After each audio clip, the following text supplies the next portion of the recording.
Donc, Marie-Pierre Dost, oui, non.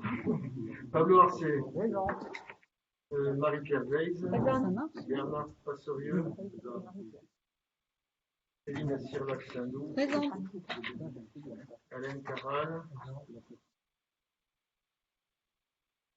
Véronique Blansky, Christophe Roussillon, Claude Grillet, Richana, présent, Divine Nsimba Lupini, présente.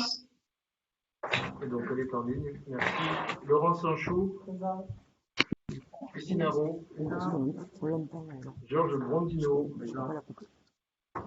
Estelle Cross, Camille Leblanc, Pascal Maton, Karim Bazizi, Marie-Laurence Vigard, Hugues Cassé, Rosida Bernat, Philippe Piquet, Sylvie Brault, Morgane Tourneseller, Marie-Annie Vassal, Denis Appert, Françoise Marine, Henri Arévalo, Marie Chioca, Jean-Luc Palévoli, Karine Pérez, Jean-Marc Dangean.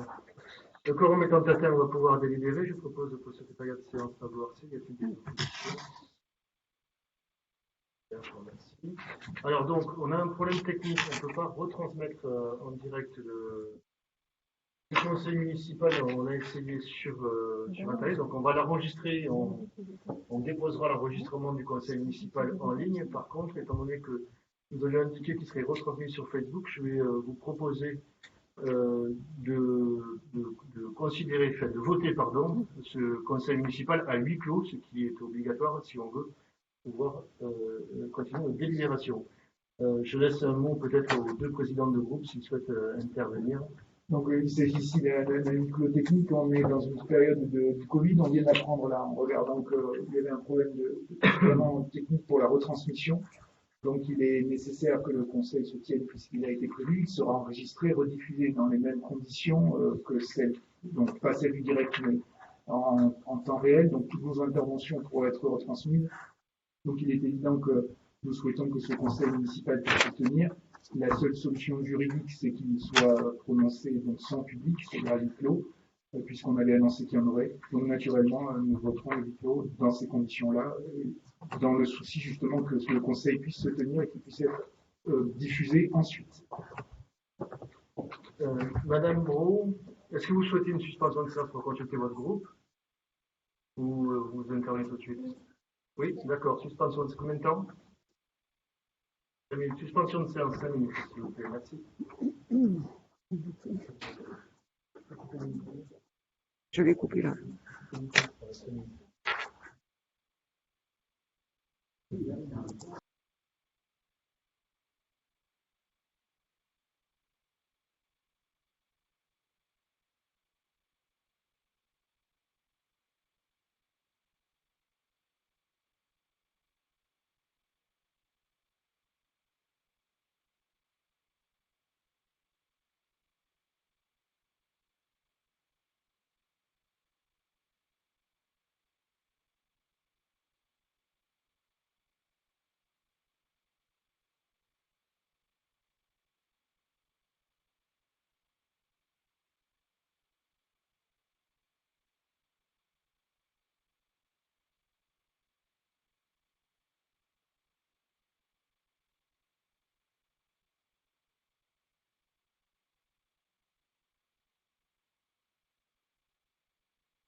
Oui, alors notre groupe souhaite qu'il y ait un message qui soit indiqué sur la page Facebook de la mairie pour indiquer aux internautes que la séance n'est pas publique et est à huis clos, et d'indiquer à quel moment l'enregistrement sera mis en ligne.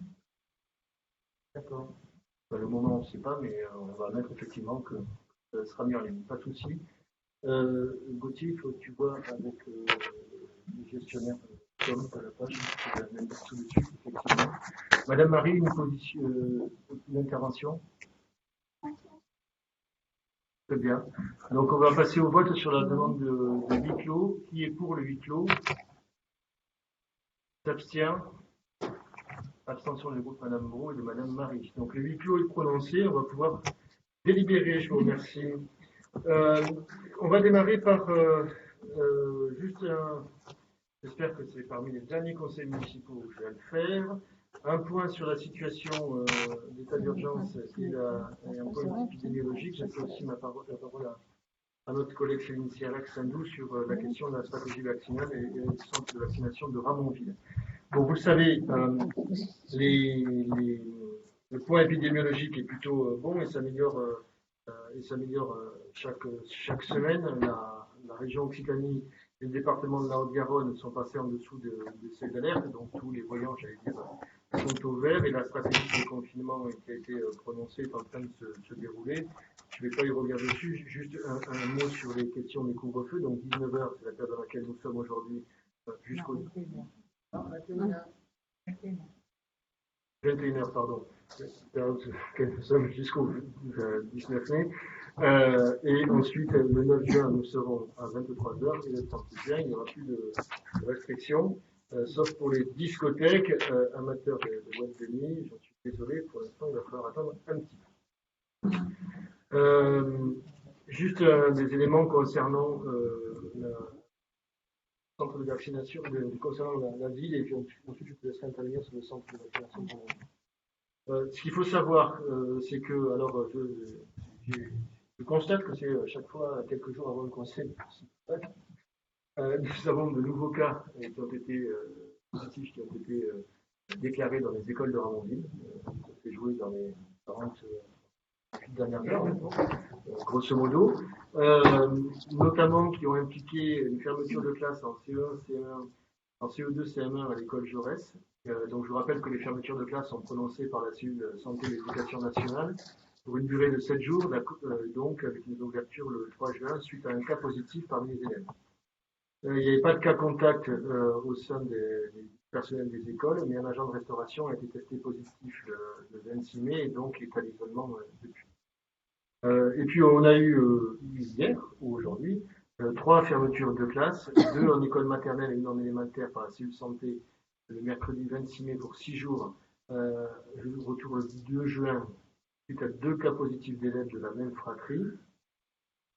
Sachant que ces élèves ont aussi fréquenté les ateliers de l'EMEAR, et donc des cas contacts ont été identifiés à l'EMEAR, et donc par chaîne, les ateliers cours et danse enfants ont été fermés depuis aujourd'hui, le 27 mai, et pour une durée d'1 semaine, et aussi jusqu'à temps que le cas contact identifié de l'enseignante de l'EMER puisse revenir, avoir un test négatif. Donc 7 jours de fermeture, plus test négatif pour la réouverture de l'EMER. Donc si je ne me trompe pas, je n'ai pas là, je crois que ce n'est pas forcément tout à fait au point, mais a priori c'est l'ensemble de l'école maternelle Sagius qui est fermée par l'éducation, le service de santé de l'ARS et l'éducation nationale. Et 2 des 3 classes de l'école élémentaire de Sagius qui ont été fermées aujourd'hui par les mêmes services. Donc on a a priori des cas toujours dans nos écoles, ciblés surtout sur les écoles Jaurès et Sagius pour l'instant. On n'a pas de cas identifiés ni à Saint-Ex, ni à Angela, Lévis, ni à Pierre-Mendès. Concernant le déploiement des autotests, il faut savoir que l'éducation nationale donc, a déployé des autotests pour les enseignants et les ATSEM, peu après la réouverture, par mesure d'équité, parce que l'éducation nationale n'avait pas envisagé que les autres personnels qui interviennent dans les écoles, donc les personnels municipaux, ont aussi nous avons donc décidé de les doter d'autotests à raison de 2 autotests par agent et par semaine à compter du mardi 11 mai. Il s'agit de tests antigéniques à prélèvement nasopharyngé qui sont réalisés au domicile et donc ils ne nécessitent pas un contrôle et un protocole spécifique de notre part. Par contre, ils ont un protocole, eux, à respecter pour ces autotests. Pour information, ce sera à mettre au bilan des finances, parce que ce soir, on va parler de finances de 2021 sur la crise Covid. cela va impliquer une dépense supplémentaire non prévue de 11 172 €, c'est-à-dire à 3,80 € le test pour un prix encadré à 6 ans. Concernant la vie associative, les rassemblements en ERP, en voie publique, espace public, sont toujours limités à plus de 10 personnes, avec un maximum de 50 équipes compétiteurs, notamment pour ce qui concerne les compétitions sportives. Il n'y a pas d'activité en dehors du couvre-feu, sauf pour des dérogations spécifiques, notamment liées à la tenue des élections départementales et régionales. Je ne reviens pas sur le reste, je pense que vous l'avez assez vu dans la presse, et donc je vais essayer de faire vite. Concernant les équipements sportifs, donc la piscine a la possibilité, elle a déjà réouvert avec une FMI, une fréquentation moyenne instantanée limitée à 40 personnes. La réouverture des canalisations va se faire cette semaine avec 4 séances d'ici l'été, et nous allons mettre en place des stages pour les 6-12 ans, non nageurs, puisqu'ils ont été fortement impactés par cette année où on n'a pas pu avoir une récurrence dans les cours de natation. Et donc, nous avons la nécessité, nous proposons d'engager des séances stage pour l'été de façon à leur donner des rudiments avant, pour certains d'entre eux qui partent à la mer, ce qui est aussi l'objectif du savoir nager, d'éviter les accidents qui pourraient arriver pendant l'été. Les activités scolaires, activités périscolaires, activités encadrées à destination des mineurs uniquement sont autorisées dans les installations sportives couvertes, comme pour les professionnels, les sportifs de haut niveau et les sportifs professionnels. Voilà, pour les installations sportives, je l'ai évoqué tout à l'heure. Il y a aussi les jauges qui sont pour des sports collectifs, pour les sports qui accueilleraient du public, avec une jauge de 35% de la capacité globale des équipements en extérieur pour le public, avec un plafond de 1000 personnes. Pour les maires, donc j'ai évoqué un particulier qui est actuellement sur les ateliers danse pour les enfants, et d'autres cours ont repris dans les conditions normales et dans la limite du respect du couvre-feu qui est à 21. Le Kiwi qui a repris ses activités aussi, pareil, avec une jauge limitée à 35%, avec une capacité limite d'accueillir 800 personnes par salle, ce qui n'est pas le cas de notre établissement. Idem pour le cinéma, qui a repris avec une jauge de 35% et un arrêt des séances à 21h en cas de respect du couvre-feu. Pour le marché de plein vent, on est à peu près dans un fonctionnement normal. Sur la situation des agents de la collectivité, une nouvelle dotation de masques a été faite. Donc je vous rappelle que c'est, je pense depuis le mois de septembre, la 4e ou 5e dotation de masques que nous faisons aux agents de la collectivité, puisqu'il faut les remettre à jour régulièrement.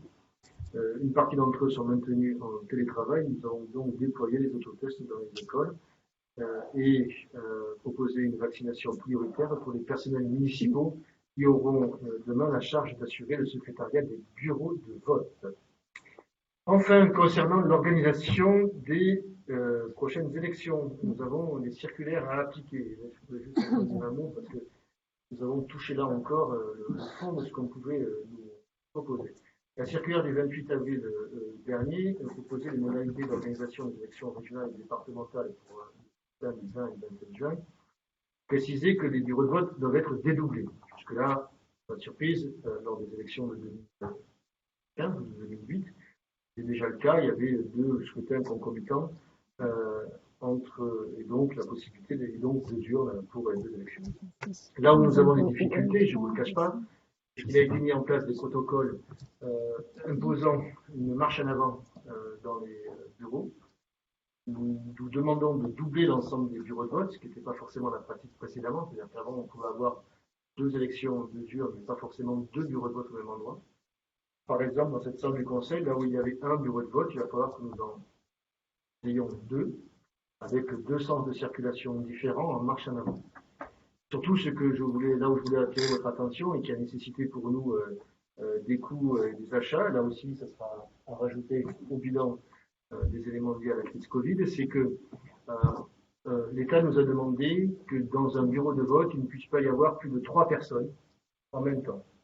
Une personne à l'urne, une personne dans l'isoloir et une personne à la table de vote. Bon, il faut se dire qu'il y a un minimum de cohérence.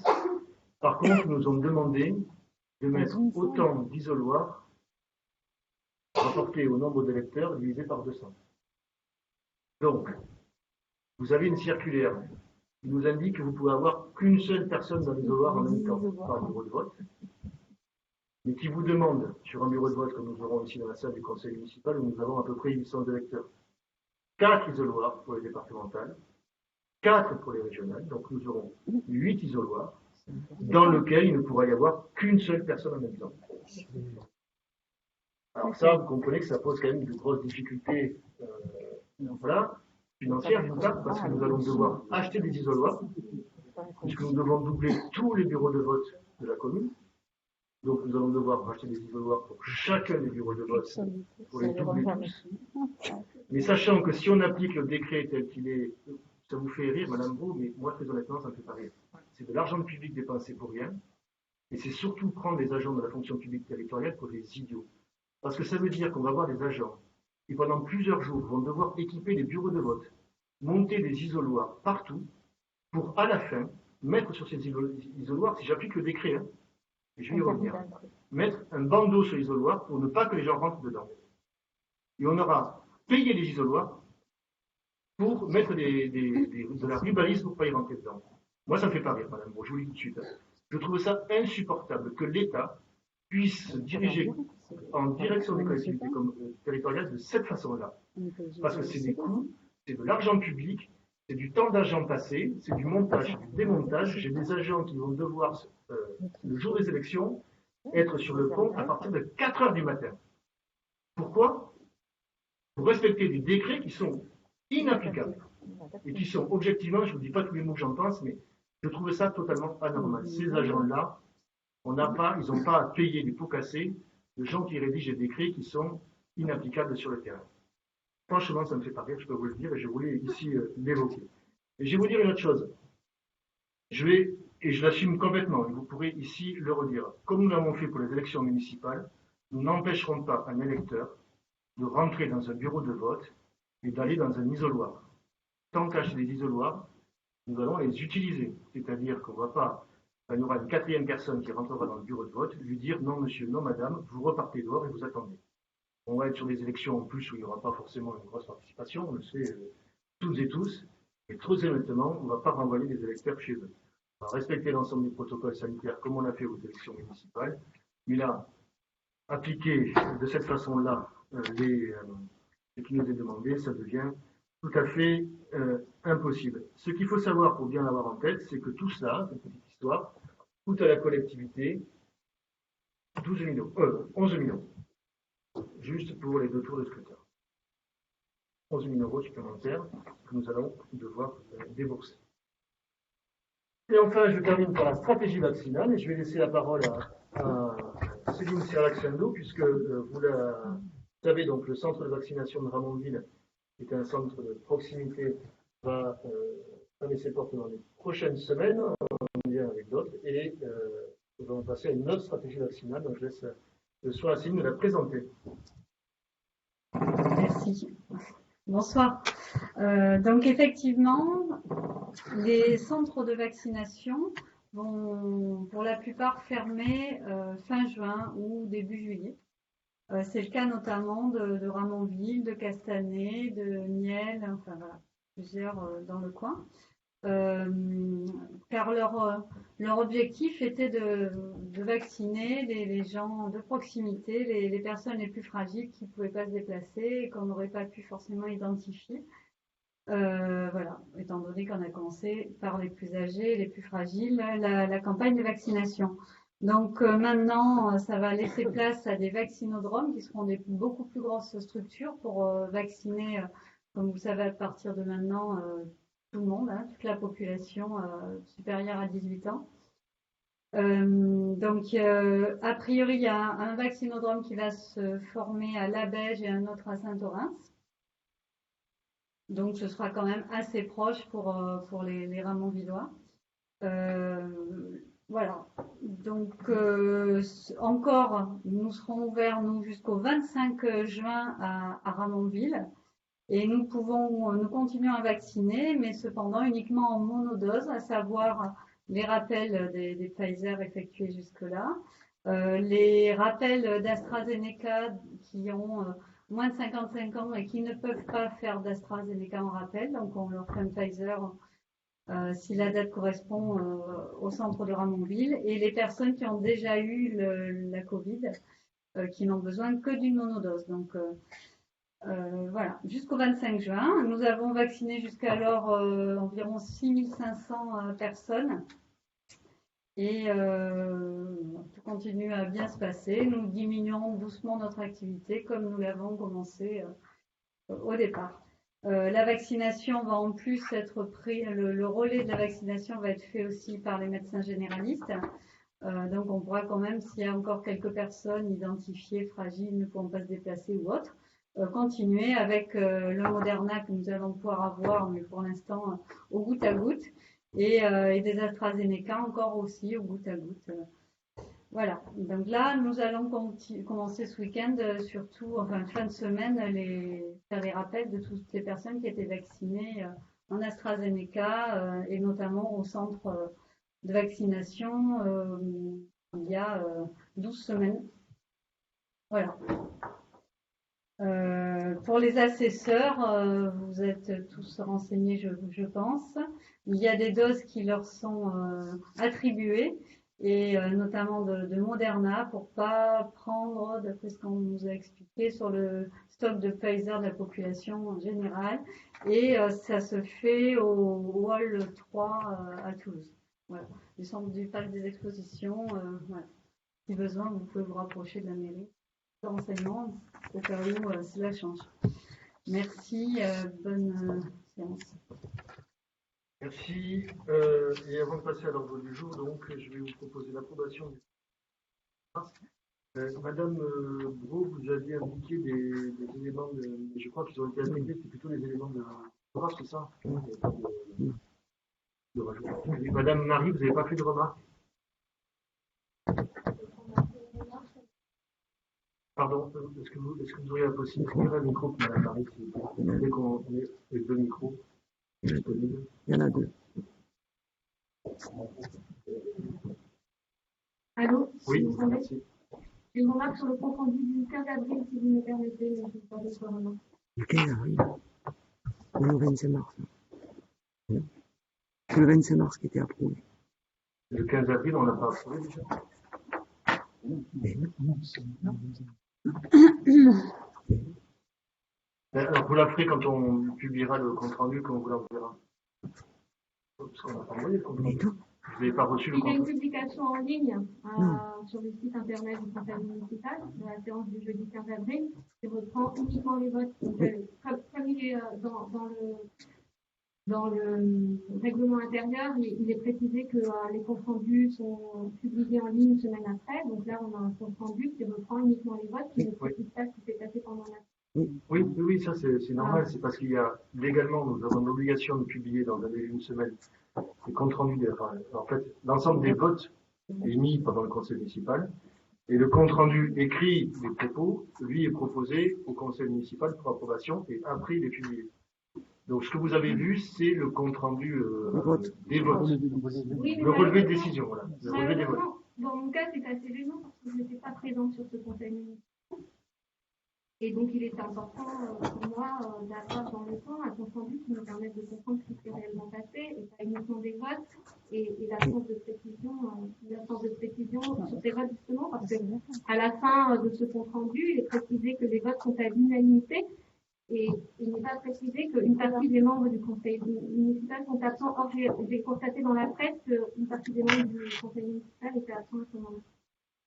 Voilà, c'est gênant pour quelqu'un qui est absent du conseil municipal, qui n'a pas non plus d'équipe autour et qui n'est pas informé. Oui. Alors ça, c'est le principe du vote en fait. Si les gens ne sont pas là, ils ne votent pas. Voilà, donc ils sont là-dessus. Et donc effectivement, les votes sont à l'unanimité. Les présents. Tous les conseils municipaux, c'est comme ça. Pour une question. Oui, monsieur. Attendez, je vais laisser la parole à monsieur Chalin. Non, juste pour une question de compréhension, il me semble que, je ne vais pas regarder sur le site, mais il me semble que sur le relevé il indique aussi quels sont les présents au début de relevé. Donc il me semble que de fait, Comme vous n'êtes pas indiqué comme présente, Madame Marie, évidemment, votre vote, même si ça a été voté à l'unanimité, ne peut pas être considéré comme inclus, même pour le public, puisqu'il voit bien que vous n'étiez pas là. Dans ce que vous dites, je ne remets pas en cause le fait qu'il y ait une unanimité, je remets en cause le fait qu'il n'y ait aucune précision sur qui a voté à ce moment-là. Je ne comprends pas ce qui s'est passé dans ce compte-rendu. C'est important pour quelqu'un qui est absent d'avoir des informations dans les temps. Ça arrive à un nouveau conseil municipal, je ne suis pas informée correctement sur ce qui s'est passé dans la précédente séance. C'est gênant. Je trouve que ce compte-rendu n'est pas un compte-rendu qui convient. Alors, je vous remercie, Madame Marie. Je vous remercie, Madame Marie. Après, si on veut vraiment être informé au niveau aussi du conseil municipal, c'est toujours mieux. Hein. Mais si vous ne pouvez pas, on ne vous dit pas, ça arrive, hein, il n'y a pas de souci. Donc, je vous le redis, et après, je vais m'arrêter là, parce que c'est pas vous dire la même chose. Le relevé des votes est publié. Juridiquement, tout vote s'exprime par rapport au membre présent lors du vote, à l'instant T. C'est-à-dire à chaque moment du vote. Il y a des membres qui ne sont pas présents, ils sont signalés comme absents dans le début du compte rendu, en étant absents. Et donc, de fait, ils ne votent pas. Ça, c'est la loi. Ça ne vous convient pas, voilà, on applique la loi. Toute la loi, rien que la loi. Et là-dessus, ça veut dire, reportez-vous, législateurs. Sur le compte rendu écrit, nous le publions après le conseil municipal, on l'envoie au conseil municipal, il y a lecture, relecture, éventuellement amendement. On l'approuve en conseil municipal, parfois celui d'après, parfois un peu plus tard, celui d'après, enfin voilà. Et après, il est publié, puis il ne peut être publié qu'une fois qu'il a été approuvé en conseil municipal. C'est aussi la loi, que la loi est toujours la loi.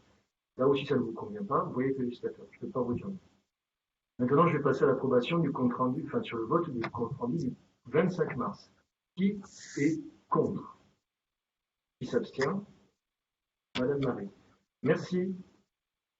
Et donc, nous passons, alors, sur les points qui sont demandés en débat, Madame Gros, en conférence des présidents, vous nous avez signalé, je l'ai pris en tête, pardonnez-moi, je vais le rappeler, s'il vous plaît. Donc, on souhaite mettre à débat les notes 12 et 13. On a déposé en conférence des présidents un amendement. Et ce soir, on souhaite rajouter aussi la note 6.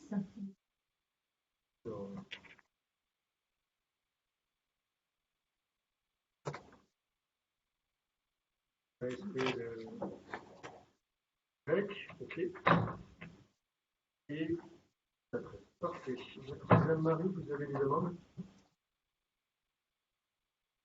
Bien, je vous remercie. Donc, on va passer au... Je souhaite intervenir en introduction du conseil municipal. À quel propos? Sur les délibérations en cours? Non, sur l'explication de notre départ au conseil municipal du 15 avril et notre présence ce soir. Ben, vous ne l'avez pas inscrit en conférence des présidents. J'aurais pu vous autoriser à le faire, mais il faut l'inscrire en conférence des présidents. C'est le règlement intérieur. Donc, je vous inviterai à l'inscrire au prochain conseil municipal et on vous laissera le faire sans aucun problème. On va passer à la première délibération qui est présentée par M. Roussillon. La dénomination du dojo municipal Tascarbel. Bonsoir. Donc, comme vous l'avez constaté, le dojo Place Carven, qui date des années 70, a subi d'importants travaux, des opérations de réhabilitation, d'agrandissement et d'amélioration de ses performances thermiques et énergétiques. C'est un équipement sportif qui est très utilisé par les associations locales, notamment celles qui pratiquent les arts martiaux, mais elle accueille aussi les activités sportives du collège, ainsi que les activités sportives à destination des seniors. Nous avons souhaité, afin de marquer le changement opéré par cette rénovation, lui donner un nouveau nom, le rebaptiser, et nous avons consulté pour ce faire les associations avec lesquelles nous avons travaillé tout au long du projet, que ce soit dans l'élaboration, dans la co-construction et dans le suivi des projets jusqu'à il y a quelques semaines, pour qu'ils nous fassent des propositions. Donc, ce qu'ils ont fait, ils se sont concertés et ils ont proposé plusieurs noms. Et dans notre logique que nous appliquons depuis le mandat précédent, nous avons retenu le nom d'une sportive, puisque nous souhaitons attribuer des noms féminins à nos rues, places et équipements publics. Donc le choix s'est porté sur Catherine Arnaud, donc je vous lis sa biographie, qui est née le 5 février 1963 à Bordeaux. C'est une judokate française de catégorie des poids légers. Elle a été championne du monde de judo en 87, en 89, championne d'Europe en 87, 88, 89, 90. Et elle a terminé 3e à l'épreuve de démonstration de judo aux Jeux Olympiques d'été de 1988. Aujourd'hui, c'est un cadre technique territorial qui travaille notamment en Nouvelle-Aquitaine, au développement du judo. C'est surtout une judokate qui est la marraine du club de judo de Ramonville, qui est présente depuis fort longtemps à leur côté. Et le président me disait encore hier soir combien elle était investie auprès des plus jeunes, notamment pour transmettre son savoir, transmettre sa passion, et que pratiquement à chaque fois qu'il la sollicite, elle répond présente. Et moi-même, j'ai eu l'occasion de la croiser sur les tatamis au moins 2 fois. Voilà. Donc nous proposons, vu son engagement marquant pour la pratique des arts martiaux, vu les valeurs républicaines qu'elle porte, vu le rôle déterminant qu'elle a exercé dans le développement du judo français, nous proposons donc au conseil municipal de renommer le dojo municipal 6 place Carmen au nom de Cathy Arnaud, comme suit, dojo Cathy Arnaud. Merci. Y a-t-il des questions, des remarques sur cette dénomination?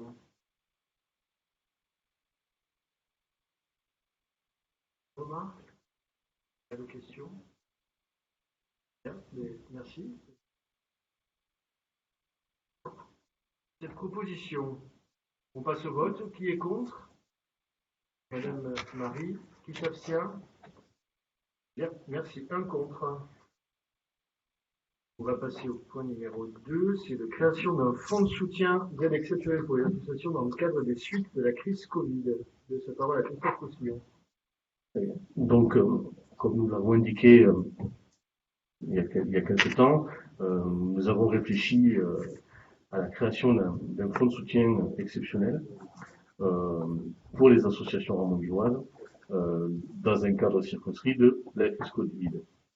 Cette crise a débuté en mars 2020 et les associations de tous les secteurs ont dû d'abord totalement cesser de fonctionner, puis ont repris les activités partiellement, puis ont été obligés de nouveau à s'arrêter. Donc voilà, des phases successives pendant plus d'1 an de stop and go liées aux décisions gouvernementales qui a considérablement affecté notre tissu associatif. Alors, les effets sur les finances des associations ne sont pas fait ressentir forcément immédiatement, du fait de plusieurs facteurs, notamment par le maintien des cotisations des adhérents, puisqu'en septembre, à la rentrée, les associations pouvaient fonctionner, donc un bon nombre ont fait, entre guillemets, le plein d'adhérents. Nous avons aussi, fait le choix de maintenir le niveau des subventions qu'on attribuait, même si certaines n'ont pas pu mettre en place l'intégralité de leur projet associatif. Le fait est que la trésorerie de certaines associations a été quand même fortement impactée et certains présidents et présidentes ont commencé à nous alerter sur d'éventuelles difficultés. Donc, en vue d'anticiper cela, nous avons décidé de créer ce fonds de soutien qui a pour objectif d'apporter une aide ponctuelle et transitoire aux associations qui seraient impactées financièrement par cette crise du Covid et dont les activités seraient mises en péril à cause de ces difficultés. Le principe que nous avons travaillé avec les services et nous vous proposons ce soir, c'est celui de geler le budget des projets exceptionnels sur 2 ans, donc 2021 et 2022, en partant du principe que la priorité serait de d'attribuer les subventions de fonctionnement et d'investissement, et que ce qui est exceptionnel cette année, c'est la reprise des activités, et l'année prochaine aussi. Donc on va indiquer au président de l'association qu'on ne subventionnera pas de projets exceptionnels. Il faut qu'en priorité, c'est un peu ce qu'on a discuté avec eux lors de nos rencontres, que la priorité pour nous, c'est de les accompagner sur une reprise dans de très bonnes conditions. Et ceux qu'on a déjà croisés sont d'accord avec nous. Alors, la proposition de ce montant global souhaitons le porter à 50 000 euros. 50 000 euros, ça représente en moyenne, on a fait une moyenne sur les 5 dernières années, des budgets de fonctionnement que l'on cible chaque année. Donc, on a décidé de porter ce budget-là à 50 000 euros. Pour les critères de sélection, là aussi, nous avons repris une partie des critères traditionnels que l'on retrouve dès à présent à l'instruction de nos dossiers, avec des critères généraux et des critères spécifiques à la crise. Donc les critères généraux sont tout assez classiques. Bien évidemment, l'adresse du siège de l'association, on va être attentif au fait qu'elle soit en Ambilloise. Le nombre de salariés, c'est pour nous, on va dire, pratiquement le critère sine qua non. L'implication dans la vie de la commune, la taille de l'association, et on va regarder le versement d'autres subventions de la part, soit de la commune, soit d'une autre collectivité au titre du fonctionnement.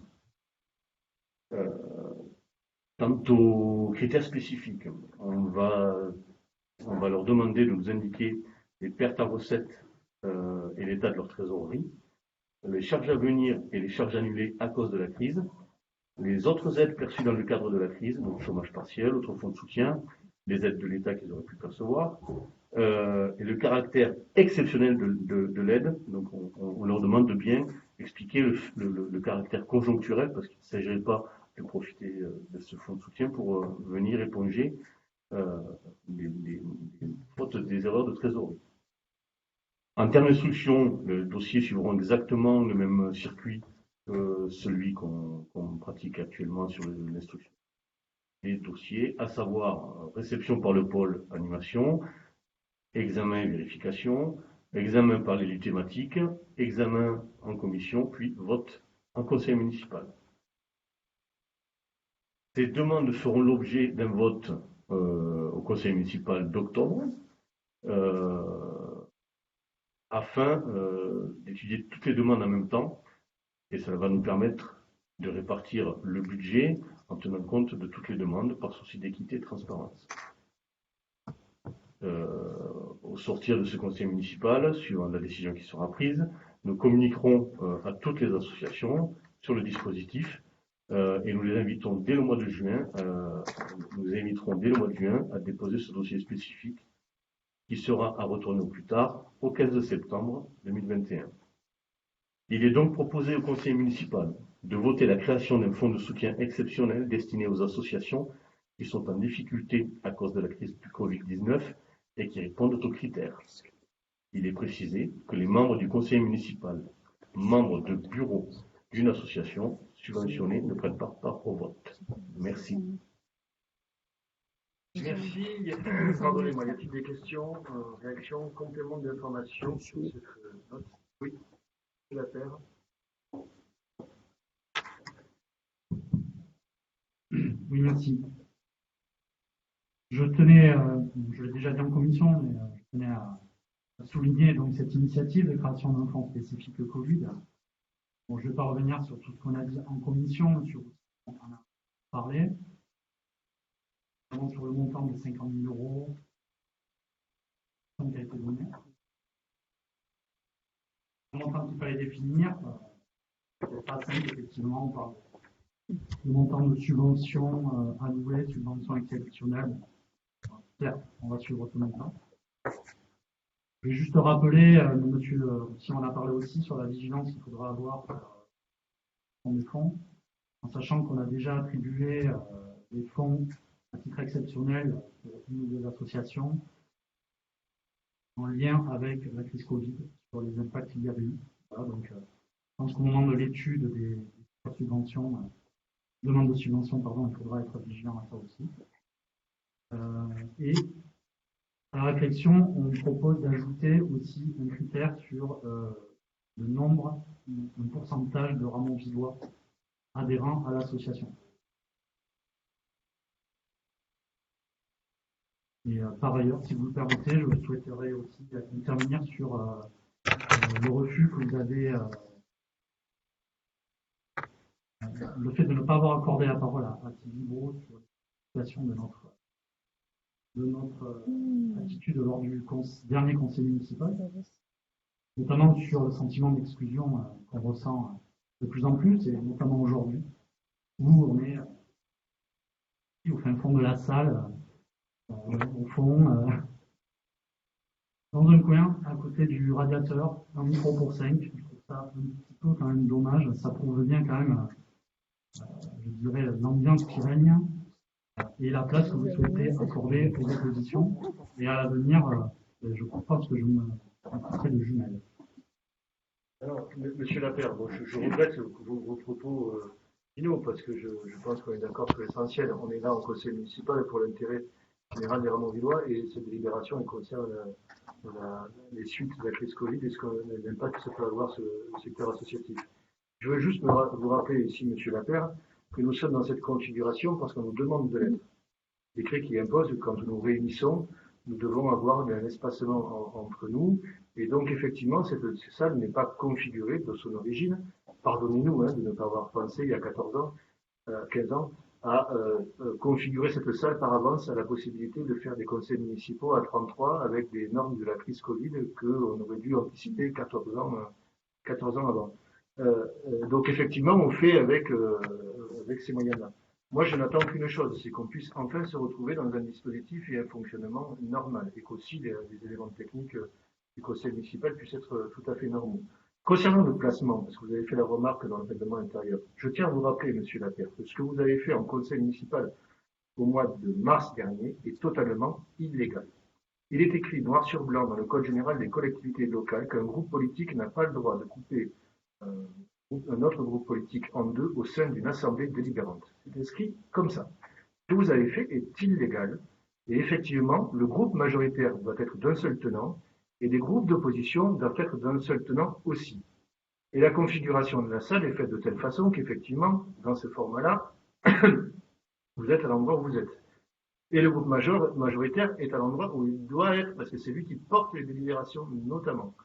Après, c'est une autre question, c'est la question des élections municipales. Je comprends bien que vous souhaitiez être peut-être, pas vous, mais être assis à ma place, mais le débat a été réglé, ça, il y a déjà 1 an. Donc, réglementairement, les groupes politiques ne peuvent pas, et ça s'entend, vous, ce que vous avez fait est illégal et se pratique parfois par des groupes majoritaires, j'en citerai pas, qui vont se disséminer à l'intérieur des groupes minoritaires pour pas qu'ils puissent communiquer entre eux. Et c'est pour protéger les groupes minoritaires que le Code général des collectivités territoriales et le législateur a précisé qu'on n'avait pas le droit de séparer un groupe politique en deux, ou en plusieurs, etc. Mais ce qui est rigolo, c'est que vous avez utilisé toutes les techniques de ce qu'il y a de pire pour moi en politique, en faisant un non-respect de la législation, en venant vous installer là où normalement vous n'auriez pas dû être, c'est-à-dire au sein du groupe majoritaire. Alors pardonnez-moi, Monsieur Lapère, nous n'avons aucune leçon à recevoir. Acceptez la loi, respectez la loi, acceptez les élections, respectez aussi les élections. D'accord? Est-ce que c'est sur cette délibération? C'est sur ce que vous venez de dire. Non, mais là, c'est pas la peine, monsieur. Si. Non, je ne vais pas passer. Je comprends qu'il y a une réglementation. Non, monsieur Lapère, je ne vous ai pas donné la parole. Monsieur Lapère, je ne vous ai pas donné la parole. Monsieur Lapère, je vous ai pas donné. Le débat aujourd'hui en conseil municipal est sur une délibération qui concerne les Ramonvillois, notamment la crise Covid et les subventions aux associations. C'est les seuls points qui à l'ordre du jour. Le reste, si vous voulez en discuter, vous nous écrivez, vous l'évoquez en commission si vous le souhaitez, mais le conseil municipal n'est pas là pour pouvoir faire juste du buzz médiatique par rapport à ce que vous avez envie de dire. On est là sur des problèmes de fond, de soutien aux associations. Donc, je vous demande, et je vous laisserai tout le temps de parole nécessaire, et je l'ai toujours fait, j'ai jamais posé de problème sur la question du temps de parole. Est-ce que vous avez des choses à dire complémentaires sur cette délibération concernant la création d'un fonds de soutien en direction des associations dans le cadre de la crise Covid? Vous avez dit que je n'avais pas respecté la loi. Vous m'avez interpellé. Mais c'est la réalité, vous vérifierez. C'est la réalité, vous vérifierez. Est-ce que vous avez encore des choses à dire J'ai bien signifié sur cette en délibération? commission, d'ailleurs, Monsieur je pense que le Lapierre, membre de la est-ce que commission vous avez- pourra l'attester, que je travaille. Monsieur Lapierre, est-ce que vous avez encore des choses à dire sur cette délibération qui concerne le soutien aux associations dans le cadre de la crise Covid? Je n'ai rien à dire, mais je trouve Eh bien, assez inadmissible. je vous remercie. On va passer au vote. Donc, est-ce que Madame Marie voulait intervenir? Pardonnez-moi, je suis désolé. Pas d'intervention? Bien, qui est contre? Qui s'abstient? Madame Marie. Merci. On passe au point numéro 3, le vote du compte administratif et du compte de gestion. Je laisse la parole à Pablo Arcet. Merci. Bonsoir à toutes et à tous. Bon, voilà, dans les cycles budgétaires d'une collectivité, il y a plusieurs phases. Nous avons, depuis le début du mandat, connu plusieurs d'entre elles. Nous avons déjà présenté une décision modificative, nous avons eu un débat d'orientation budgétaire, nous avons voté le budget, et maintenant, il est le tour du compte administratif et du compte de gestion. Ah, je ne parle pas assez fort, parce que là, ça va un peu mieux là? Bon, si j'enlève ma capuche, ça, on va essayer de faire comme ça. Et donc maintenant, c'est le tour donc, du compte administratif et du compte de gestion. Alors, ce n'est pas un budget, ce sont les frais qui ont été engagés, payés, mandatés par la collectivité sur le budget de l'année 2020. C'est le compte administratif et le compte de gestion qui est tenu par les services financiers et le compte de gestion qui est tenu par le receveur principal de la collectivité. Voilà. Donc nous allons balayer donc, le compte administratif 2020 du budget principal et des 3 budgets annexes qui sont le port technique, le restaurant interentreprise et le port de plaisance Port Sud. Bien, concernant le compte administratif du budget principal, nous avons sur la question d'investissement des dépenses pour 5 234 693 € et 39 centimes, en regard des recettes pour 6 972 123 € et 18 centimes, ce qui fait un résultat d'investissement pour l'année positif de 1 737 429 € et 79 centimes, avec une reprise de résultat sur l'année précédente, qui est négative, de moins 1264 € et 14 centimes. Donc un résultat cumulé, un investissement pour un positif pour 1 736 165 € et 65 centimes. En section de fonctionnement, les dépenses de fonctionnement s'élèvent à 17 585 060 € et 47 centimes et les recettes à 18 626 333 € et 11 centimes pour un résultat de fonctionnement de 1 041 264 et une reprise de résultat de l'année précédente, positive cette fois-ci, de 147 642 € 32. Le résultat de fonctionnement pour l'année est donc de 1 188 914 € et 96 centimes. Le résultat cumulé, c'est donc l'addition des deux comptes, investissement et fonctionnement. Celui-ci est donc à 2 925 080 € et 61 centimes. Il faut préciser qu'il y a donc des restes à réaliser en dépenses et en recettes sur le budget 2020. Les restes à réaliser en dépenses sont de 3 070 005 € et 80 centimes et les restes à réaliser en recettes, comme depuis sont pour 866 764 € et 84 centimes. Ce qui fait un global négatif cette fois-ci, parce qu'il n'y a plus de dépenses que de recettes, de 2 203 240 € et 86 centimes. Le résultat global de clôture est donc de 721 839 € et 65. Ça, c'est le résultat global de clôture.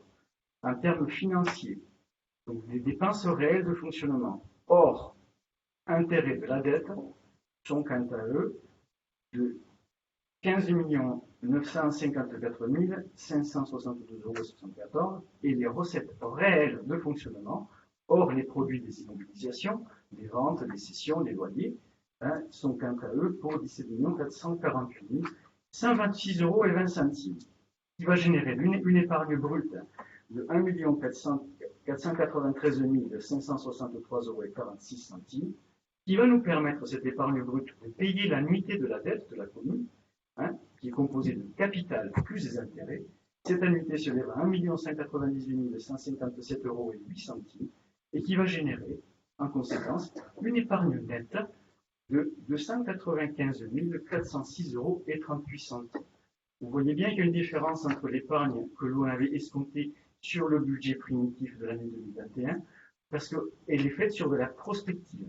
Or, en compte administratif, c'est du réalisé, c'est de l'engagé, et donc du coup, nous avons une épargne nette un peu supérieure, un peu plus confortable de ce qui avait été escompté auparavant. Voilà pour la bonne petite nouvelle.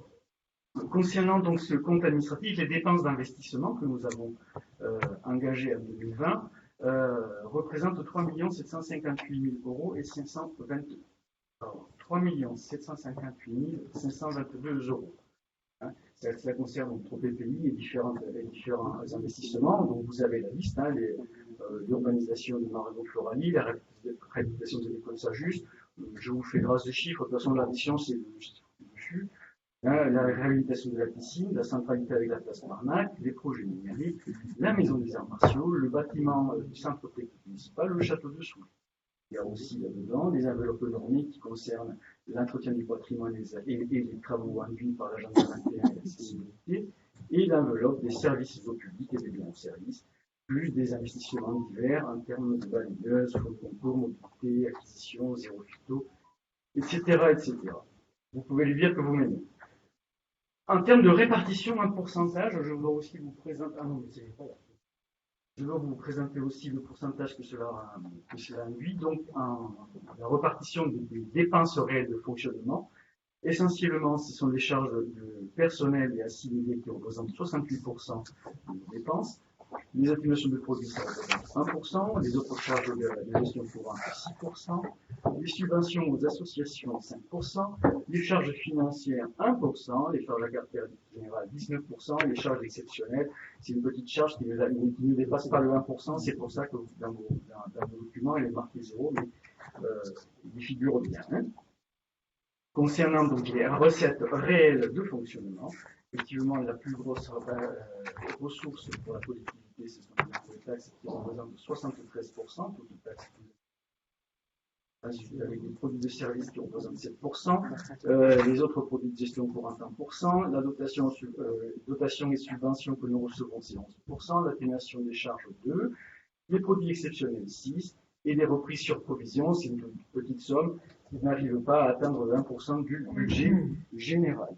Donc voilà pour l'essentiel de ce compte administratif. Donc vous voyez bien, vu l'épargne nette qui est dégagée un peu plus conséquente, hein, je rappelle que ce budget, ce compte administratif, il est conforme au compte de gestion du receveur.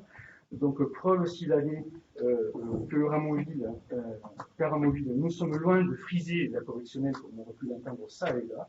Hein. Bien au contraire, la bonne gestion du public ici, elle est permanente. Donc, on va mettre à part la parabole capillaire pour se pencher un tout petit peu plus sur les budgets annexes, sur les comptes administratifs des budgets annexes. C'est une bêtise, monsieur? Je n'ai pas compris la parabole capillaire. On frise la correctionnelle, la bonne gestion est permanente. Moi, je sais, c'est un peu capillotracté, monsieur le maire.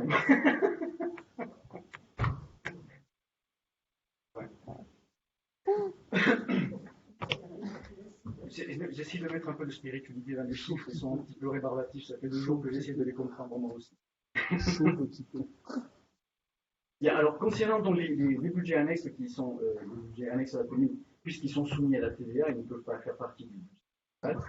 Nous en avons 3, c'est le budget annexe du port technique, du restaurateur d'entreprise et du port de présence. J'augmente un petit peu parce que les miracles me disent que je commence à prendre des tâches. Donc le budget annexe du port technique de Canal, en dépenses d'investissement, nous avons 29 179 € et 34 centimes et en recette 29 009 € et 62 centimes. Donc, un résultat d'investissement négatif de 169,12 avec une reprise de résultat de l'année précédente négatif de 2 652,22 €. Donc un résultat cumulé en investissement négatif de moins. Donc, tu me dis que je suis plus clair. Résultat cumulé d'investissement de moins 2821,94 €, et en fonctionnement, les dépenses de fonctionnement pour 136 461, des recettes pour 112 407,60 centimes, et un résultat de fonctionnement pour l'année de moins 24 062,60 €. La reprise de l'année précédente, elle est positive de 25 758,48 €, et le résultat est positif pour 1695,69 €. Le résultat cumulé, investissement plus fonctionnement, est négatif de moins 1126,25 €. Il n'y a pas de reste à réaliser, donc le résultat global de clôture est identique, 1126,25 €. Concernant le budget annexe du restaurant interentreprise, les dépenses réelles, les dépenses d'investissement s'élèvent à 23 188,41 € et les recettes à 22 632,81 €. Un résultat d'investissement de 550,60 €. Une reprise de résultat de l'année précédente négatif à 17 847,67 €, ce qui donne un résultat cumulé à l'investissement de moins 18 403,27 €. En fonctionnement, nous avons des dépenses pour 8 887,92 € et des recettes pour 51 033,23 €. Le résultat de fonctionnement est positif de 42 145,31 € et le résultat de l'année précédente est positif lui aussi de 63 503,05 €. Un résultat global de fonctionnement donc de 105 648,36 € et le résultat cumulé, investissement plus fonctionnement, est de 87 245,09 €. Il n'y a pas de reprise de résultat, de reste à réaliser, donc le résultat global est identique au résultat cumulé, c'est-à-dire 87 245,09 €.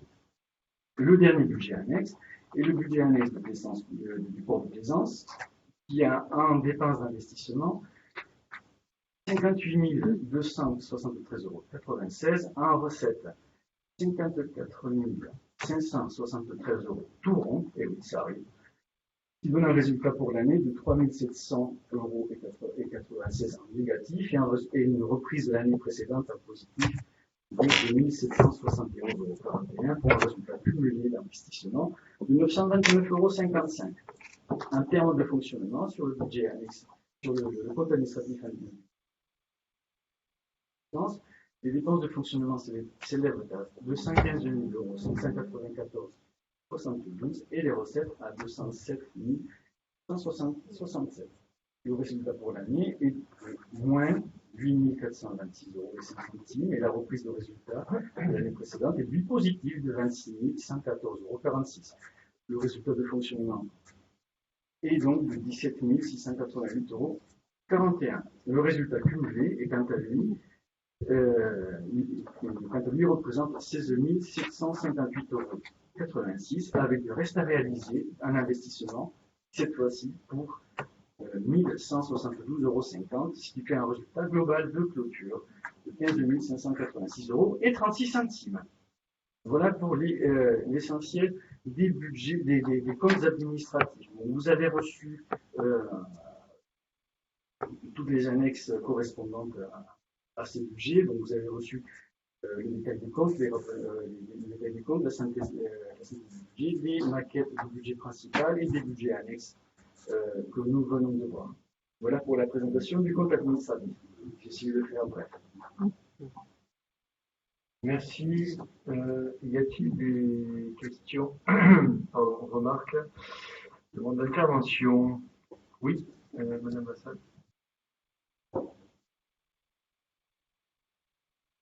Oui, bonsoir à tous et merci Monsieur Arcet pour votre présentation. J'aurais juste deux questions complémentaires. La première, c'est que le compte administratif 2020 fait apparaître dans la section investissement dans le détail des recettes, page 29 sur 550, une cession de terrain nu d'un montant de 900 600 €. Depuis juillet 2020, et donc les dernières élections, il n'y a pas eu de délibération concernant cette vente qui a certainement été discutée début 2020 avant les élections. Est-ce que je me trompe? Voilà, donc compte tenu de l'importance de ce montant, voudriez-vous avoir l'obligeance de transmettre à notre groupe une copie de cette délibération, ainsi que les informations suivantes, situation et surface du terrain, prix au mètre carré et nouvelle destination. Ça, c'est le premier point. Alors, ce que je propose, c'est qu'on va répondre, pas de souci. Oui. Je vous laisse continuer sur les autres Voilà, points. alors, deuxième question, voilà. Nous constatons que cette vente ne figurait pas ni dans le budget prévisionnel 2020, ni dans la décision modificative, puisque les crédits ouverts sont à zéro. Devons-nous en penser que la majorité municipale s'est vue contrainte de le mettre en vente au vu de la situation des comptes de 2020? Rappelons que le résultat global de clôture, qui s'élève actuellement à 721 000 euros, comme présenté donc dans la synthèse, chuterait alors à moins de 100 000 euros. Je vous remercie pour vos réponses. Alors, je vais commencer par la fin. Non, le résultat ne serait pas négatif, même avec cette vente. Les ventes sont affectées en investissement et pas en fonctionnement. Donc l'épargne nette est positive. Vous remarquez, Madame Vassal, qu'on ne vous interrompt pas, on vous laisse poser vos questions, je vous demanderai d'en faire autant si ça ne vous dérange pas, au moins ne serait-ce que par politique. Je remonte à votre question. Est-ce que c'était une vente prévue et quelle est l'origine de cette vente? En fait, c'est un dossier que vous ne pouvez pas connaître, ça j'en conviens tout à fait, puisque c'est un dossier qui est assez ancien sur la collectivité. C'est un terrain sur lequel il y avait un emplacement réservé de la collectivité dans le précédent PLU. Et cet emplacement réservé, qui était un emplacement réservé pour donc les équipements publics, et notamment un bassin de rétention dans le cadre du schéma pluvial de la collectivité, a fait l'objet d'une demande de rachat, ce qui est tout à fait légal, par le propriétaire, il y a de cela 4 ou 5 ans, je pense. Nous avons eu un contentieux sur le prix avec le propriétaire, et ça a été jugé au tribunal administratif, puis en appel à la Cour d'appel de Bordeaux, à 2 reprises, pour établir un prix qui a été fixé finalement à 960 000 euros, qui est le prix que vous avez là. Ça, c'est ce que nous avons, donc ça, c'est la procédure juridique qui date, je pense, je ne l'ai plus en tête, mais on vous fera un récapitulatif avec la délibération. Donc, la délibération, vous ne l'avez pas vu, c'est normal, qui date de plusieurs années. Ce que nous avons fait, c'est que ce terrain, nous ne l'avons pas positionné dès le départ sur un terrain, acheté directement par la commune. Vu que on avait l'obligation de l'acheter, nous l'avons fait. Donc, on l'a acheté il y a quelques années. Et là, en fait, c'est pas une vente, c'est un placement au sein de l'EPFL, de l'établissement public foncier local. C'est-à-dire que nous avons sollicité l'EPFL pour mettre ce terrain en gestion auprès de l'EPFL, qui nous permet de le garder 10 ou 15 ans, jusqu'à temps qu'on l'utilise pour la destination qui a été celui pour lequel on nous a demandé de l'acheter. Donc en fait, c'est une recette, pardonnez-moi du terme, c'est pas une recette qui est liée au fait qu'on n'a pas vendu le terrain, si vous voulez.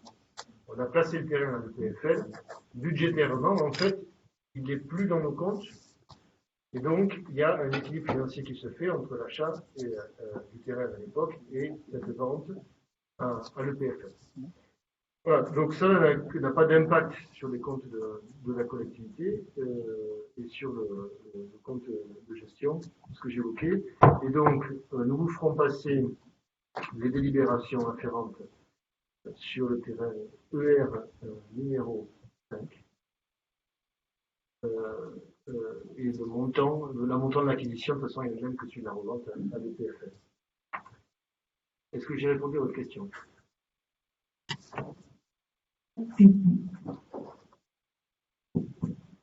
Merci. Est-ce qu'il y a d'autres questions?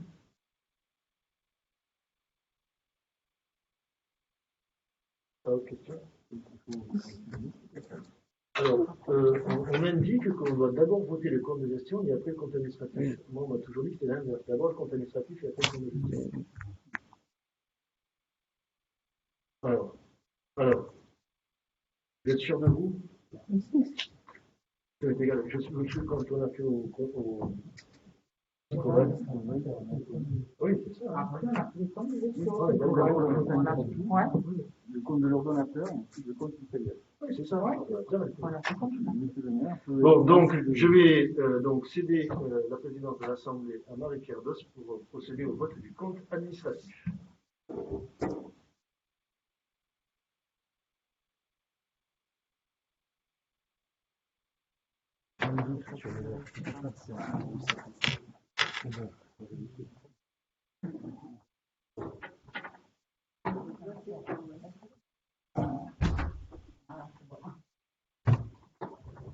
Les 3 budgets annexes, on les fait un par un. Alors, on va commencer par le vote du compte administratif. Qui est contre?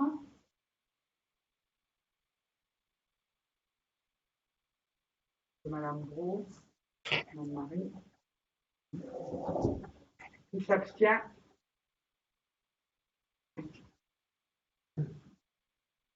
Les budgets annexes. D'abord, le port technique du canal. Qui est contre? Donc, qui s'abstient? Ok. Ensuite, le budget pour le restaurant interentreprise. Qui est contre? Opposition, qui s'abstient? Et dernier budget annexe, le port de plaisance port sud, qui est contre? Les groupes d'opposition, qui s'abstient? Ok.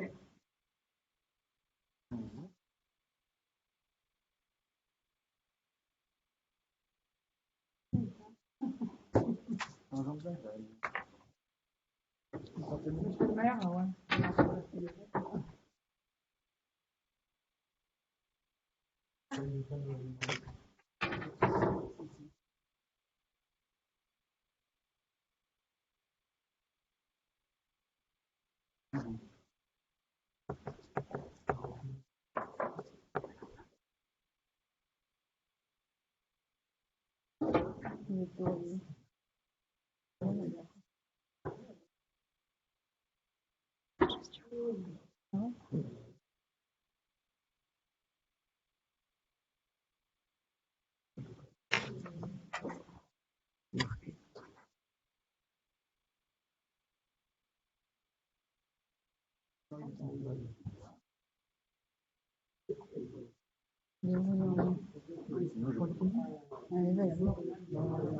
Non, pas tu comme ça. Et tu dois la refaire après.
Donc, je reprends la présidence. Le compte administratif a été approuvé. D'accord. Très bien, je vous remercie. On va passer à l'approbation du compte de gestion. Donc, l'approbation du compte de gestion. Y a-t-il des questions particulières qui sont conformes au compte administratif? Pas de questions. Donc, on va passer au vote. Donc, une approbation du compte de gestion du budget principal. Qui est contre? Madame Marie. Sur le budget du port technique, qui est contre? Même vote. Ça sera le même vote pour tous les budgets? Oui. D'accord. Bon, donc, vote contre du vote de Madame Hibro et de Madame Marie sur le compte de gestion du budget port technique, restaurant inter-entreprise, port de plaisance. Majorité. Parfait, merci. Et il faut affecter les résultats, monsieur Arcet. Et je vous laisse la parole sur la délibération numéro 4. Merci, merci monsieur le ministre. Oui, donc voilà, une fois, donc suite au vote des comptes administratifs qui sont établis par les services municipaux et par le receveur, donc il sera proposé au Conseil d'affecter les résultats de l'exercice de l'année 2020 sur le budget 2021. D'abord, on va les affecter. Donc, je ne vous lis pas l'intégralité des chiffres, vous les avez tous retenus par cœur, avec l'excédent et d'investissement et la reprise des résultats. Donc, il est proposé que l'excédent de la section de fonctionnement d'un montant de 1 188 914,96 € est proposé en affectation à la section d'investissement sur le compte 1068 sur les excédents de fonctionnement capitalisés pour la même somme, c'est-à-dire 1 188 914,96 €. La prochaine fois, je vous dirai. Sur pour le budget annexe du port technique, l'excédent de fonctionnement de 1689 est proposé en affectation à la section d'investissement du second budget sur le compte pour la même somme, 1695,69 €. Quant au budget annexe du restaurant inter-entreprise, l'excédent de fonctionnement qui est de 105 648,36 € est proposé d'être affecté en section d'investissement de fonctionnement pour 18 403,27 € et en section de fonctionnement à la ligne 002 sur les résultats de fonctionnement reportés pour 87 245,09 €. Et pour finir, le budget annexe de port pour le plaisance, l'excédent de fonctionnement 1688,41 € est proposé d'être affecté en section d'investissement sur la 1068 que vous connaissez maintenant, les excédents de fonctionnement capitalisés, pour 2102,05 € pour chaque fois, sauf le chiffre, je ne sais pas pourquoi, c'est peut-être un peu de racine carrée de au cube. Et en section de fonctionnement à la ligne 02, un résultat de fonctionnement pour 15 586,36 €. Voilà ce qui plaise au Conseil d'approuver. Merci. Donc, pour cette affectation des résultats, y a-t-il des questions? Pas de questions. Bien, on passe au vote. Qui est contre? Pardon. Madame Marie, le groupe de Madame Gros. Abstention, pas d'abstention. Merci. Donc, la délibération est approuvée. On passe au point numéro 5. Après avoir approuvé le compte administratif, affecté les résultats, nous allons voter le budget supplémentaire 2021. Oui, bien sûr, parce qu'une chose, c'est de réaliser un budget, c'est de dégager une marge de manœuvre pour permettre de faire des investissements futurs. Ensuite, il faut affecter les résultats et pour pouvoir utiliser l'argent. C'est l'argent. Il faut que nous délibérions pour le faire entrer dans le budget communal, ça, faute de quoi il serait entaché irrégulièrement. Donc, le budget. Oh, Marcel, excusez-moi, j'ai mon ordinateur qui s'est mis là. Non, c'est bon, je l'ai dit. Je ne sais pas si on va faire la lecture en intégralité. Donc, le budget supplémentaire a pour objet donc, la reprise des résultats de l'exercice, l'intégration des crédits de report d'investissement au compte administratif, l'inscription de nouveaux crédits et la réaffectation ou réajustement des crédits votés dans ce budget public. Les crédits proposés au vote seront donc les suivants. Donc, pour le budget principal, en fonctionnement, en budget équilibré, en dépenses et en recettes à 0, et en investissement, en budget équilibré, en dépenses et en recettes de 3 140 5,85 €. Si vous voulez le détail, on pourra faire la lecture du tableau qui est mis. Next. Pour les budgets annexes du port technique, nous proposons donc un budget supplémentaire suivant. Donc, un fonctionnement des dépenses et des recettes équilibrées pour 1126,25 € et un investissement des dépenses et des recettes équilibrées à 2821,46 €.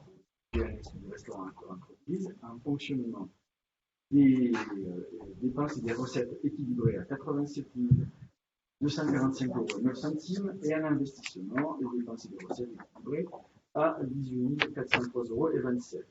Et pour le dernier budget annexe du port de plaisance, un fonctionnement des dépenses et des recettes équilibrées à 0 et un investissement des dépenses et des recettes équilibrées à 2102,05 €.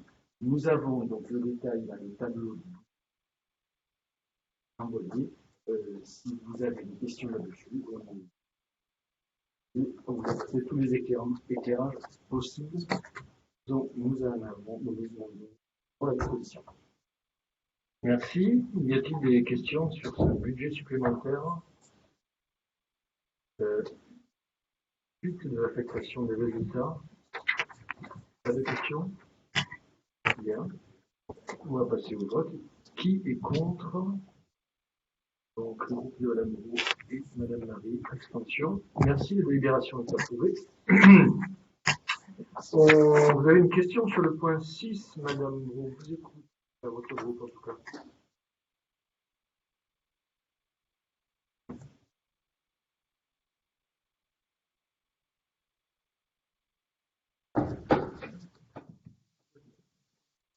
Moi, c'est pas vraiment une mise à débat du point 6, c'était juste pour spécifier que les notes 7, 8, 9 et 10 n'ont pas été abordées en commission.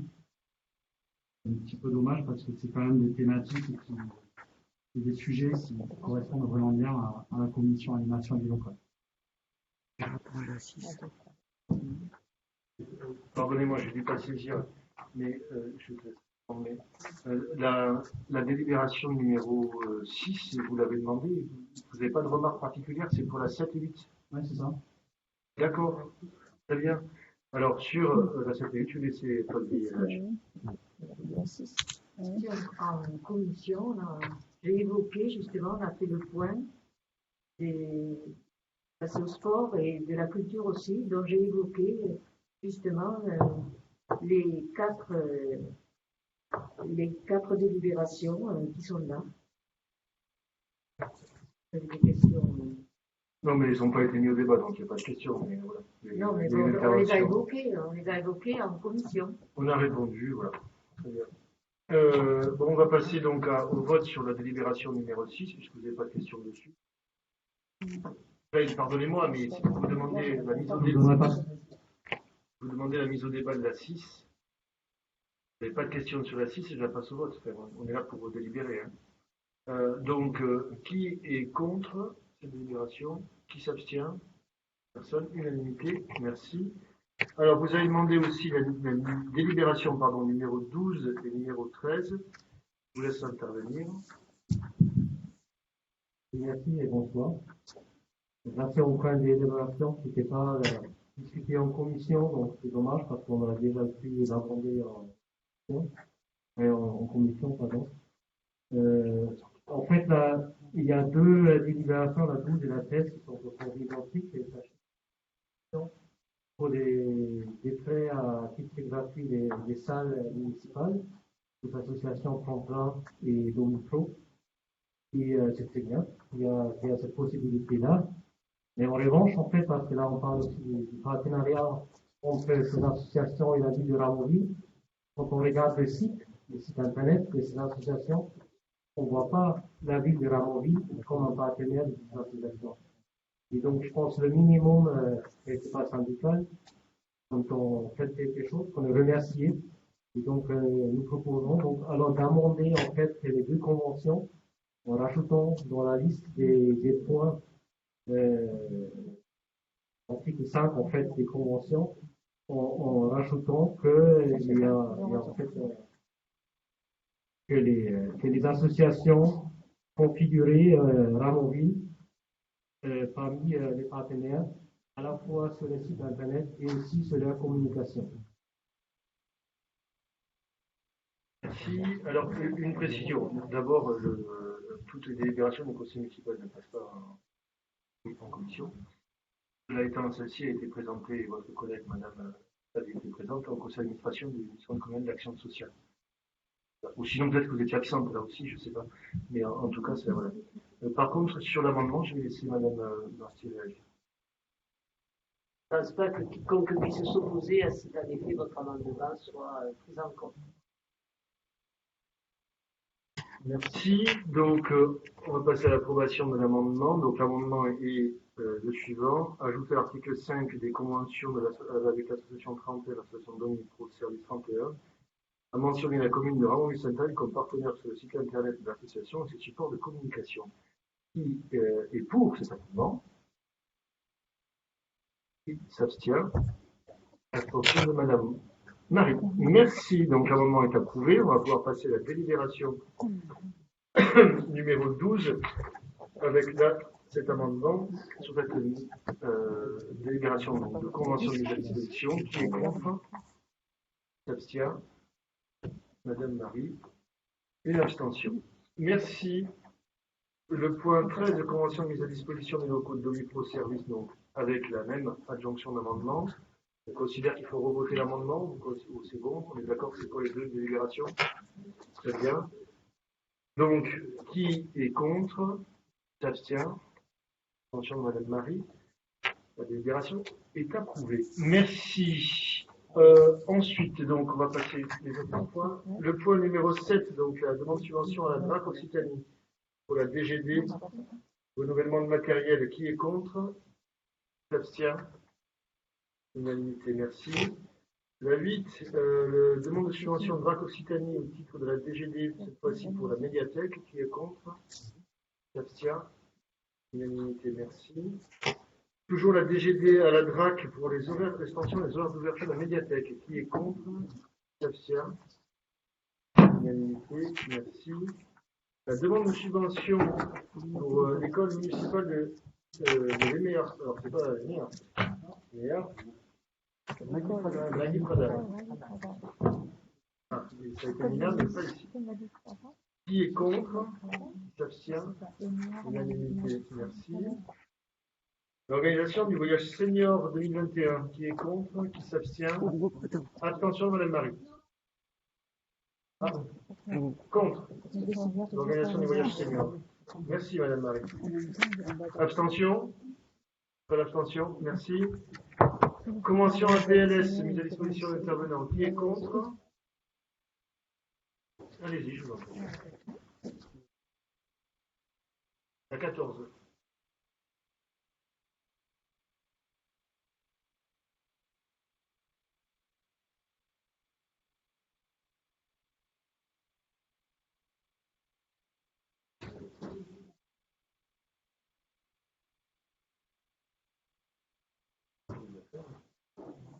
Madame Marie, c'est donc pour vous, quoi. Tu peux passer au vote. Vous êtes prête? Donc, la convention APLS, qui est contre? S'abstient?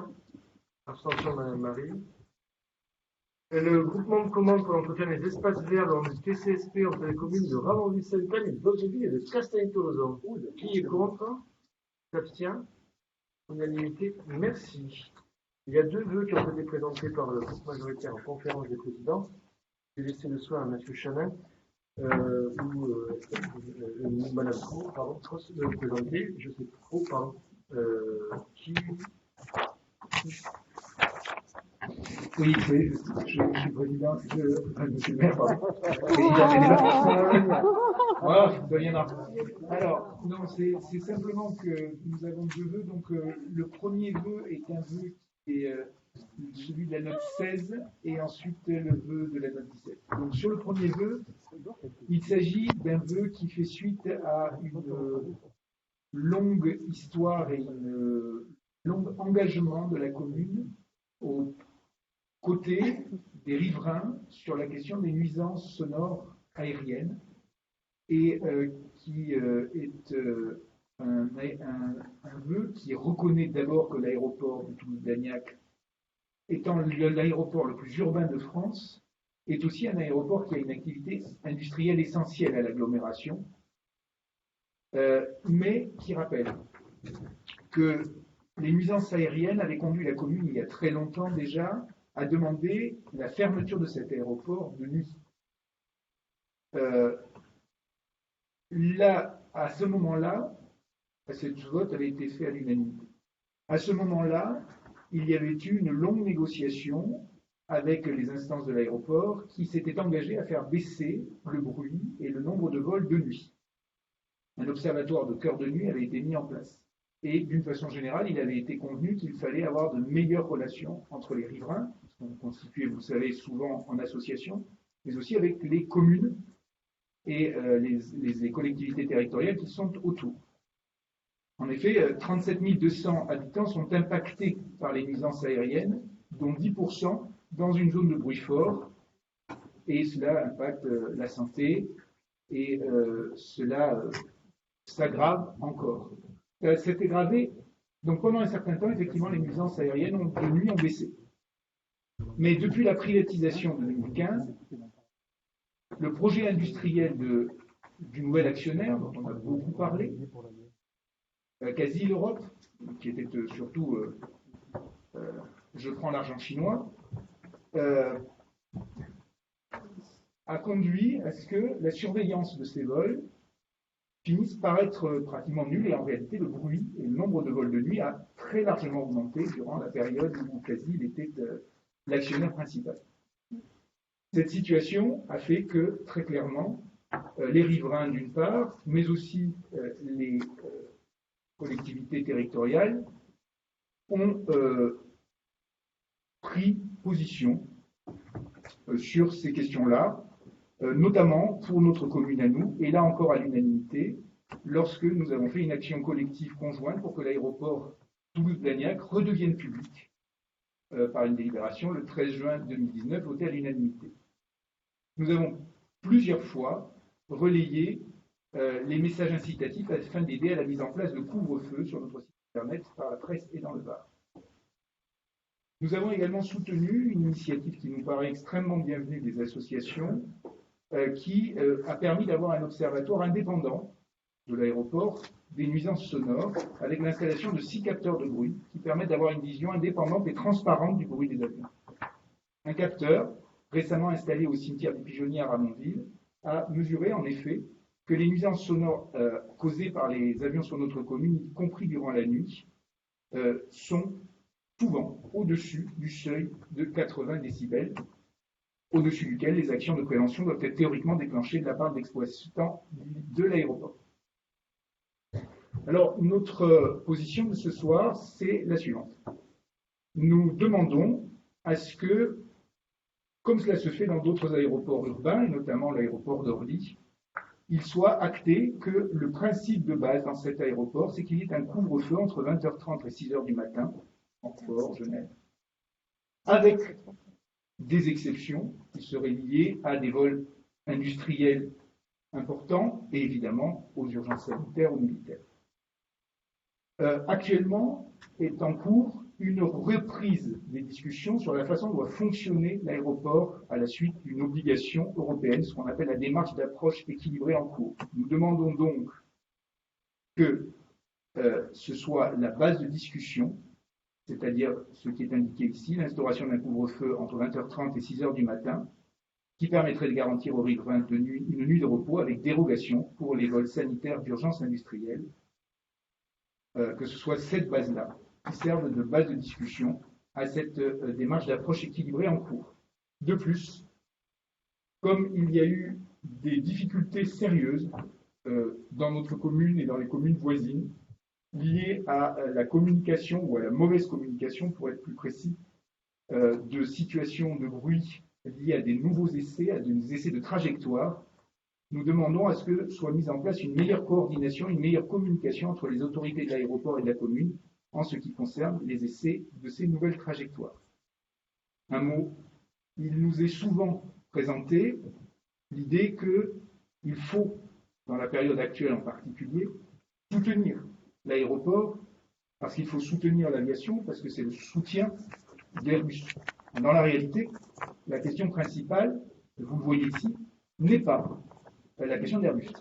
Les vols industriels qui effectivement peuvent être gênants, qui ont d'ailleurs été déplacés hors du cœur de nuit, parce que c'était des vols qui étaient liés à la 380 principalement, ne sont pas les vols que nous visons.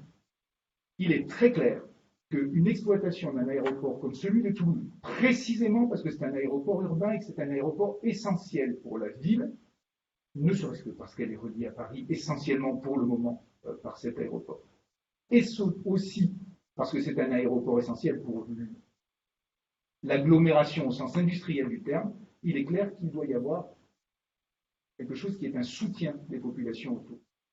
Comme nous le remarquions très souvent, les gens qui sont dans les associations et qui sont bien plus véhéments que nous sont des gens qui sont issus, qui sont membres, qui sont retraités de ce milieu qui fabrique ou pilote des avions. Ce sont d'ailleurs souvent des gens extrêmement compétents. Et ils ne sont absolument pas contre l'industrie aérienne, pas plus que nous ne le sommes, disons, dans la mesure où elle évolue vers de meilleures conditions d'environnement. Et donc la question principale reste celle de l'environnement et notamment des vols de nuit. Dans la situation actuelle où effectivement il y a assez peu de vols, on est dans une période plutôt où le trafic est faible, on peut tout à fait imaginer qu'il soit possible de reconstruire une démarche de fonctionnement de cet aéroport qui permette que la nuit, cet aéroport ne fonctionne de façon très exceptionnelle et qu'il ne fonctionne plus ou qu'il ne fonctionne pas pour des vols de courrier qui peuvent se faire différemment ou pour des vols encore pires de charter ou des vols touristiques. C'est donc dans ce sens-là que nous demandons véritablement à l'ensemble du conseil municipal, enfin l'ensemble, on ne peut que regretter qu'un des groupes ne soit pas présent sur ce type de questions, c'est son choix.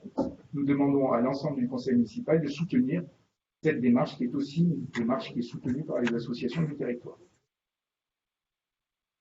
Merci. Y a-t-il des remarques sur ce vœu présenté par majorité? Oui, monsieur.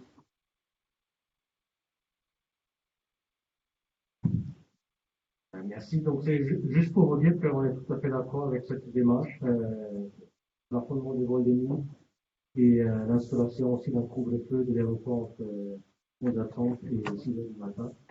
Donc, espérons que cette démarche puisse aboutir. Merci, je remercie cette intervention, je remercie votre majorité de faire attention de ce vœu qu'on portera, que je porte au sein de la commission environnement, puisque je suis le représentant politique. On va passer au vote de ce vœu d'abord. Qui est contre donc? Enfin, pardon. Oui, pardon. Madame Marie, vous êtes contre? D'accord. Putain, mais... qui approuve? On va passer. Merci. Un vote contre, donc, madame. Deuxième vœu présenté par le groupe majoritaire, l'individualisation de l'attribution de l'AAH. À la demande, à la réflexion, à la demande d'un certain nombre des membres de notre groupe et d'habitants de la commune, nous avons vu notre attention attirée sur une situation qui est celle d'une évolution législative et réglementaire en cours, qui est celle de l'allocation des adultes handicapés. C'est une aide financière qui, depuis 1975, est versée sur des critères médicaux et sociaux et qui vise à assurer un minimum de ressources aux personnes handicapées et à compenser leur incapacité à travailler. Ça correspond à 1,2 million de personnes qui sont actuellement bénéficiaires en France, dont 23 000 en Haute-Garonne. La situation actuelle, c'est que il ne s'agit pas d'une allocation qui soit versée en réalité à des personnes, mais elle est parfois versée dans une logique liée à des couples.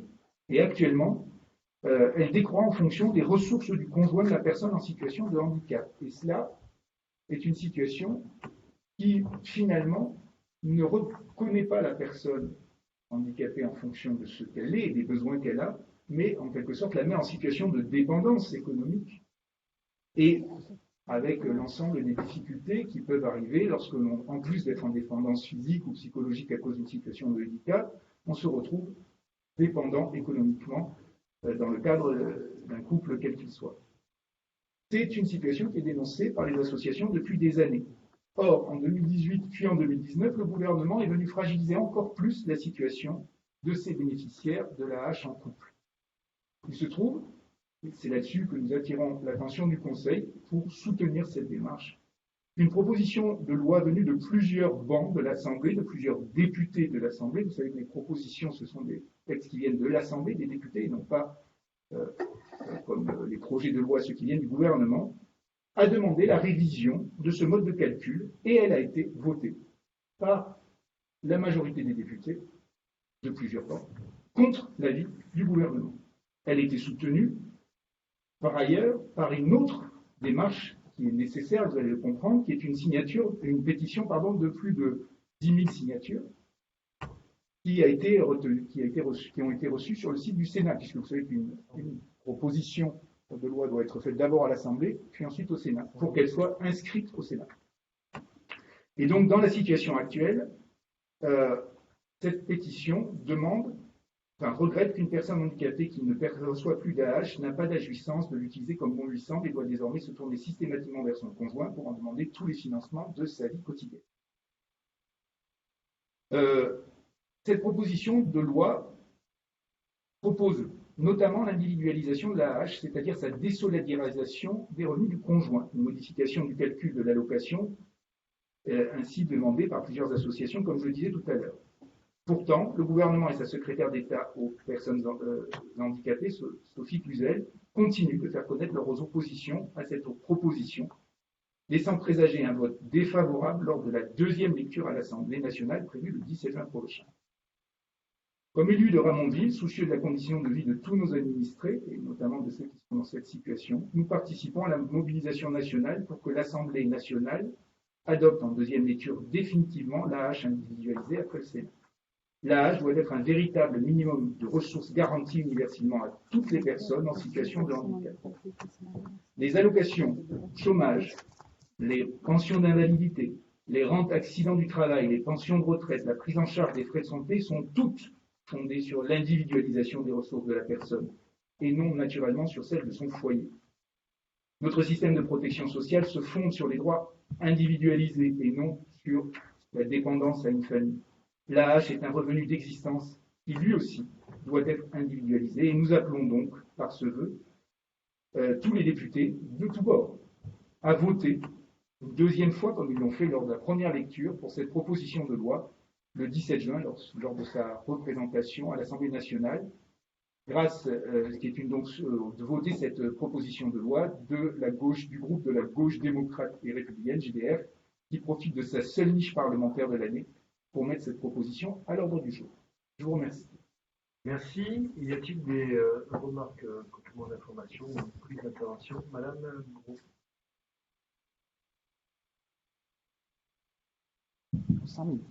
Oui, chers collègues, donc merci pour cette présentation. Donc, en accord avec les associations de personnes en situation de handicap et la majorité des groupes politiques, comme vous l'avez souligné, toutes tendances confondues, notre groupe soutient bien évidemment l'individualisation de l'attribution d'AH. Et à titre individuel, si vous souhaitez aussi la soutenir, il y a un site qui s'appelle Pour une cause, qui est un site de co-construction du programme présidentiel de 2022, dans lequel vous pourrez soutenir la cause qui s'appelle Pour la désolidarisation des revenus des conjoints dans le calcul de l'AH. C'est le gouvernement qui veut prendre.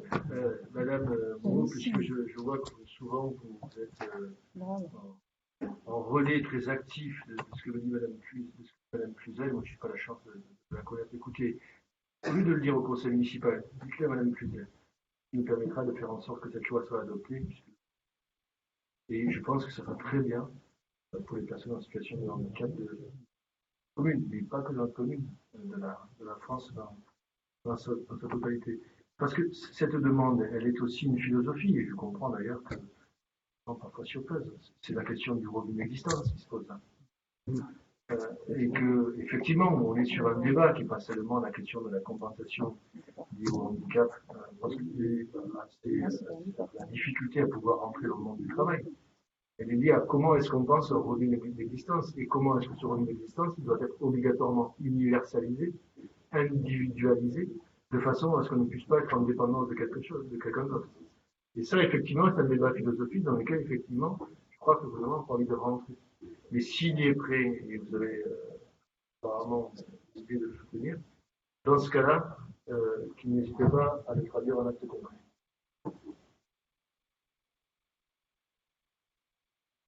Pascal Maton. Un élément dont on n'a pas parlé, c'est le montant de cette allocation. Qui est quand même, alors moi je ne connais pas exactement, mais genre 750 €, c'est-à-dire quand même, somme toute, un montant qui permet difficilement d'être autonome. Tout à fait.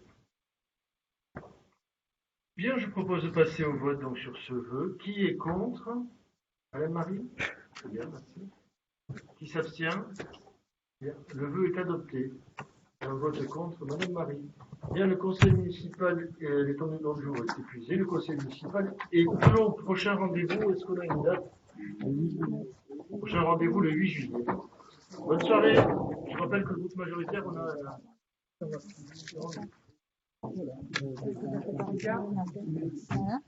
Merci.